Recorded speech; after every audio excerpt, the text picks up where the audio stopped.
Hi friends, ಎಲ್ಲರಿಗೂ ನಮಸ್ಕಾರ friends. ನಾನು ಮತ್ತು ನನ್ನ ಗೆಳೆಯ ಕೆಲ್ಸಕ್ಕೆ ಹೊಂಟಿದ್ವು. ಬೆಳಗಿನ ಟೈಮ್ 8 ಗಂಟೆ ಆಗೈತೆ. ಕೆಲ್ಸಕ್ಕೆ ಹೊಂಟಿದ್ದು ಟೈಮ್ ಮಾತ್ರ ಭಾಳ ಆಗಿತ್ತು. ಥಂಡ್ಯಾಗ ಹೊಂಟಿದ್ವು ನಾನು ನನ್ನ ದೋಸ್ತ ಕೆಲಸಕ್ಕೆ. ಥಂಡಿ ಮಾತ್ರ ಸಖತ್ತಾಗಿದೆ. ಅಗರ್ ಹೊಡಿತಂದ್ರೆ ಗಾಡಿ ಮಾತ್ರ ಅಗರ್ ಹೊಡಿತಾಯಿಲ್ಲ ನಮ್ಮ ದೋಸ್ತ. ಹೀಗೆ ಇಟ್ಟು ಕಟ್ಟಿ ಅದಾನೆ. ಥಂಡಿ ಮಾತ್ರ ಸಖತ್ತಾಗಿ ಥಂಡಿ ಹತ್ತಿದೆ. ಅಗರ್ ಒಂದು ಹೊಡಿ ಅಂತ ಹೇಳಿದ್ರು ಕೂಡ ಅಗರ್ ಹೊಡಿವಲ್ಲ. ಹೊಂಟಿದ್ದಾನೆ ಹಂಗೆ. ಥಂಡಿ ನೋಡು ತುಂಬ ಗುಡ್ಡ ಪಡೆ. ನಮ್ಮೂರ ಕಡೆ ಸಿಕ್ಕಾಪಟ್ಟೆ ಬೆಟ್ಟಗಳಿದೆ ನೋಡಿ. ಒಂದು ಬೆಟ್ಟ ಕಾಣಿಸ್ವಲ್ದು, ಬರೀ ಎಲ್ಲ ಮಂಜು ಕಾಣಿಸ್ತಿದೆ. ಬೆಳಗಿನ ಜಾವ ಎಲ್ಲ ಕಬ್ಬಿನ ಗಾಡಿಗಳಿವೆಲ್ಲ. ನಮ್ಮೂರ ಬಾಜುಕನೇ ಶುಗರ್ ಫ್ಯಾಕ್ಟ್ರಿ ಇದೆ. ಫ್ಯಾಕ್ಟ್ರಿ ತೋರಿಸ್ತೀನಿ ಮುಂದೆ. ಇದು ದೇವಸ್ಥಾನ, ಹನುಮಪ್ಪನ ಗುಡಿ. ಸಖತ್ತಾಗಿ ಥಂಡಿ ಹತ್ತಿದೆ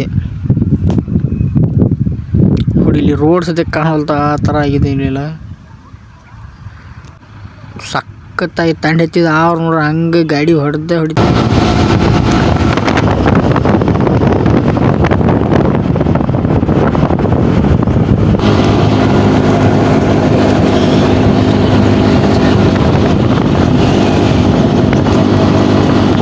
ಫ್ರೆಂಡ್ಸ್, ಇಲ್ಲಿಂದ ಸ್ಟಾರ್ಟ್ ಆಯಿತು ನೋಡು ನಮ್ಮ ಊರಿನ ಶುಗರ್ ಫ್ಯಾಕ್ಟ್ರಿ. ಫ್ರೆಂಡ್ಸ್, ಇಲ್ಲಿ ನೋಡಿ ಶುಗರ್ ಫ್ಯಾಕ್ಟ್ರಿ ಕಾಣಿಸ್ತಿದೆ ನೋಡಿ. ಇಲ್ಲಿ ಸಿಕ್ಕಾಪಟ್ಟೆ ಥಂಡಿ ಇತ್ತು, ಏನು ಮಾಡ್ತಾರೆ ಗೊತ್ತಿರಲಿಲ್ಲ. ಅದಕ್ಕೆ ಶುಗರ್ ಫ್ಯಾಕ್ಟ್ರಿ ಅಲ್ಲಿ ನಮ್ಮ ಊರ ಬಾಜುಕೇ ಶುಗರ್ ಫ್ಯಾಕ್ಟ್ರಿ ಇರೋದು. ಆ ಶುಗರ್ ಫ್ಯಾಕ್ಟ್ರಿ ಮೇಲೆ ಹಾದು ಹೋಗ್ತಾಯಿದ್ವಿ.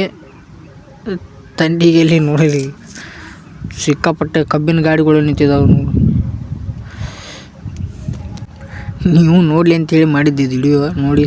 ಸಿಕ್ಕಾಪಟ್ಟೆ ಕಬ್ಬಿನ ಗಾಡಿಗಳು ಹೋದವು ನೋಡಿ ಫ್ರೆಂಡ್ಸ್. ಎಲ್ಲ ಕಬ್ಬಿನ ಹೊಲಗಳು ಮತ್ತು ನಮ್ಮೂರು ಶುಗರ್ ಫ್ಯಾಕ್ಟ್ರಿ ಇದೆ ನೋಡಿ friends. Renuka sugar factory. Video ನಿಮ್ಗೆ ಇಷ್ಟ ಆದರೆ ಲೈಕ್ ಮಾಡಿ, ಶೇರ್ ಮಾಡಿ, ಸಬ್ಸ್ಕ್ರೈಬ್ ಮಾಡಿ. Thank you.